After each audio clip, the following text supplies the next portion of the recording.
सही रखिए अल्लाह। अनीसा ने कभी सपने में भी नहीं सोचा होगा कि कभी इन हालात में उन्हें अपने भाई के घर जाना होगा, जब न सामने उनका भाई होगा, न भाई का परिवार और न भाई का घर। अब लोग उन्हें सहानुभूति दे रहे हैं।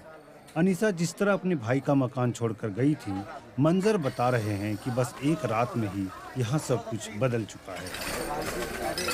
राजधानी दिल्ली के मुस्तफाबाद इलाके की इस गली में शुक्रवार देर रात करीब 2:30 बजे लोगों की नींद एक जोरदार आवाज के साथ खुली। स्थानीय लोगों ने भागकर देखा तो जहां कुछ देर पहले एक 4 मंजिला इमारत मौजूद थी, वहां बस मलबे का ढेर बचा हुआ था। उस वक्त जब लोग गहरी नींद में थे, गली में हाजी तहसीन का मकान पल भर में भर भराकर मलबे में बदल गया और इसके नीचे कई लोग दब गए। इस हादसे में अब तक 11 लोगों की मौत हो चुकी है, जिनमें 4 साल की एक बच्ची, 6 साल का एक बच्चा और एक 2 साल का बच्चा भी शामिल है। सारा भैया मेरा सही रखिए अल्लाह। अल्लाह मेरा चारों भैया सही रखिए। अल्लाह मेरा भैया सही रखिए बस। अल्लाह मेरे भैया का जोड़ा ना बिछा दिया बस। जंगल में रह लेंगे मेरे भैया, हम अब कैसे भी रह लेंगे मेरे भैया, तुम आ जाओ निकल कर। सबर नारा विरोध। उम्मीद मत छोड़ो, आखिरी दम तक उम्मीद मत छोड़ो। सब उम्मीद के ऊपर ही बैठे। मेरे पापा हैं, अम्मी हैं, भैया हैं, दोनों भाभी है 2 और 3 बच्चे, 3 उनके बच्चे हैं, एक के 2 हैं, मेरे नाना हैं, सब हैं। बस एक जना निकले, अभी 6 निकल गए हैं, रात निकाले और बाकी हैं अंदर। ये ज़्यादा पुराना नहीं था, ये तो अभी 10-12 साल पहले ही बनाया है। पहले ये 1 मंजिल था, फिर दूसरी मंजिल बनाई, ऐसे करके ये 2-3 भागों में बनाया, एक साथ नहीं बना था और मजबूत करके बनाया था इसे।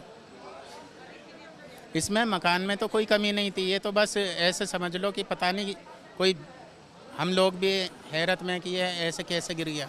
देखा आपने, एक बच्चे को निकाला गया है, जो छोटा सा मासूम बच्चा है। परवरदिगार ऐसा मंजर किसी को ना दिखाए जो मंजर अपनी आंखों से हमने देखा है। ये मंजर परवरदिगार किसी को ऐसा मंजर, छोटा बच्चा एक मलबे में से निकाला गया, परवरदिगार ऐसा मंजर किसी को ना दिखाए। इस मकान में हाजी तहसीन और उनका परिवार रहता था, जिनमें बच्चे और परिवार के अन्य सदस्य शामिल थे। इसके अलावा यहाँ 3 किराएदार भी रहते थे।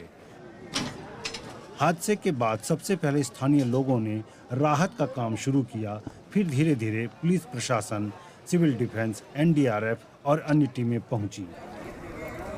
मुस्तफाबाद इलाके की तंग और संकरी गलियों में छोटी छोटी जगहों पर आपको ऊंचे ऊंचे मकान देखने को मिलेंगे। इस मकान के गिरते ही इलाके का मंजर पूरी तरह बदल गया है।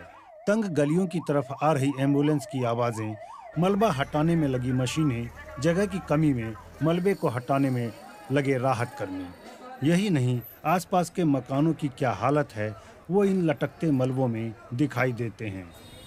दिल्ली देश की राजधानी है, जिस पर देश ही नहीं दुनिया भर की नज़र होती है।